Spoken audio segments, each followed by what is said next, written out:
Nyaya ndoda kutaura panapa. Nyaya ndoda kutaura panapa inyaya yekuti mukoma KP pane murume angari mukati mekurwara mukati mepakomo. Murume uyu zvaakaita anogara munzvimbo yemukati meguta reHarare. Ari kana mukati meguta reHarare achibva kuEastville. Murume uyu anobva kwaMutoko kumusha. Ari munzvimbo kuEastville ndokubva aita katakishop kake pamba. Akataka achitengesera mumba kusvikira ane takishop. Aita takishop kudaro. Akaita zuva rekuti vakomana ndikutsvaga masupa chichi nhasi ndiri kuisa zvinhu zvangu mutakishop. Nguva yakaenda kutora mota achiuya achironga zvinhu mutakishop. Vakomana vaimwa doro nevanwa doro vachifarira vachiridza radio achironga zvinhu zvake mutakishop. Vaitoda kutenga tonzi handisi kutenga izvo rekuita sei rikutaka kuronga zvinhu mukati. Rakazovira zuva mukomana uyu atakurwa amumba angodona ndikutanga kuzviva makomba. Aish. Nyaya yandiri kutaura kuno ragore rechi7 rinori. Achirwara. Akaenda kumahospital. Akaoperate kana kuita katatu asi hapana chaibuda. Zvichienda nekuti madhoktors vaitaura kuti kudii. Right. Iko zvinozwi mukoma KB akazopinda kuna mai aenda kumwe kwaakaenda kunobatsirwa. Aenda kunobatsirwa kudaro. Akanzi 2 days zuva rekutanga no manonoka kusvika. Zuva repiri, zuva retatu ndo pakazonzi ndikukumbirawo avo vauye vabatsirwe chikonzero kuti aremona vagone kufamba asi vane nguva.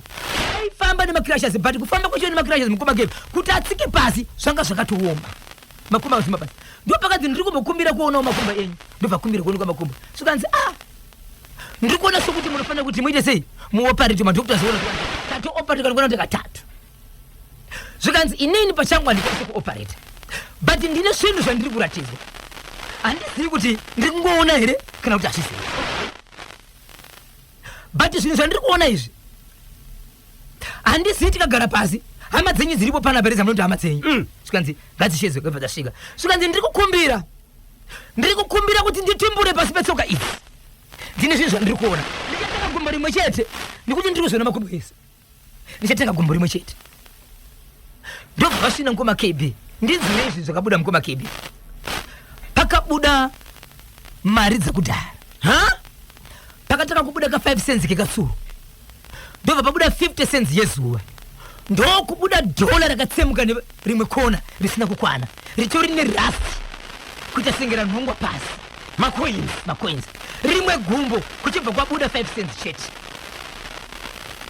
richibuda pasi petsoka vadaro mukanzi zvisei pasaidi munofanira kuti muzoratidza hama zvikanzi no pane maronda apa munofanira kuti zvingaitwe sei mbozi panoda kubhandejwa ende panoda kugara pachidreswa ndokuenda kuhospital ndokusvika ndokutaura nawe mune zvakanaka kuti titori nechishamiso takaopa tukakadaisokadaisi asi zvinozopabuda zvinhu izvi right zvikanzi wow right akaita dzimwe 3 days agere kunzwa anga achibatsirwa no munhu uyu akari muno mota foso ndio manga achibatsirwa kwakuchienda kumba achienda kumba mukoma KB ana mai vababa vake vanogara kwaMutoko akasvika sanhasi kuma past 11 kuma past 2 amai vababa vake vachibva valenda bamba zvikanzi ndaya kuzokuona muzukuru ndigogwa shana nyaya kufambira muzukuru kurwara daiziva tiri kungorwara tinongozobvunza zuva nezuva ndine mari yandiri kutsvaga mari ndiri kutsvaga mari dzakudhara hauna here muzukuru mari dzakudhara muzukuru uyu murume uyu airwara uyu anga akazvimba makumbo akura sei uyu kana kanganiseko zvinozvisi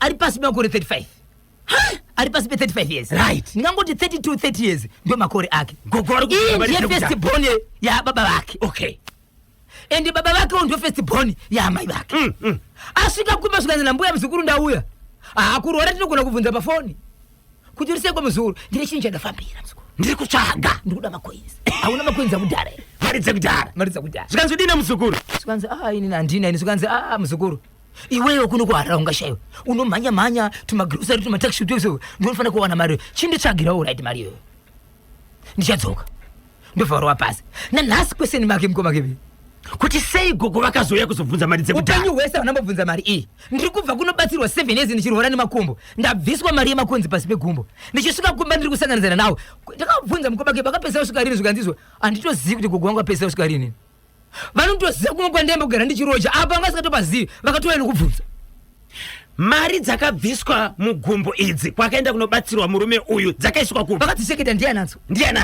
saka ndo dzaka dzafembura gogo chirongwa bosho ngora segment tiri kuchikotsero nevasawira vedu ve-Lifestyle Motors. Lifestyle Motors, proven performances. Lifestyle Motors inyanzvi mukugadzira nokutengesa midhudhudhu, magenerators nemawater pumps. Baba Isabel, chandiri kuda kuti ndiudze mhuri yeZimbabwe ndechekuti kana mafunga zvokutenga mudhudhudhu, regai kuti ndaona mudhudhudhu wakachipa mudhorobha wakungotenga. Aiwa, tenga mudhudhudhu unogara, tenga mudhudhudhu une guarantee, tenga mudhudhudhu une macertificates, tenga mudhudhudhu une life. Ini handina chekutaura, chandikunda kanyemba na bozho. Mutsai vese vaterere veNational FM, ndinonzi the radio inspector. Badandirove bakatika aniriya maika wanandirove bakumbira aniriya iwe wandirove iwe andiriya iwe bakumbira aniriya maika niwe bakatika simutambada bakatika simutambada bakatika. Oh, the telephone to the penny for the Reporting to the angel. oh, the default. Pio. War Almighty Divine for the pit and the pro. Fana to the Pekasha of Juraima. John Manda Bakachuemba Communicash. See Pinity War Almighty. Dane your Roshu with the pinful. Wakachweb. See Pinity. War Almighty. Dane your Roshi.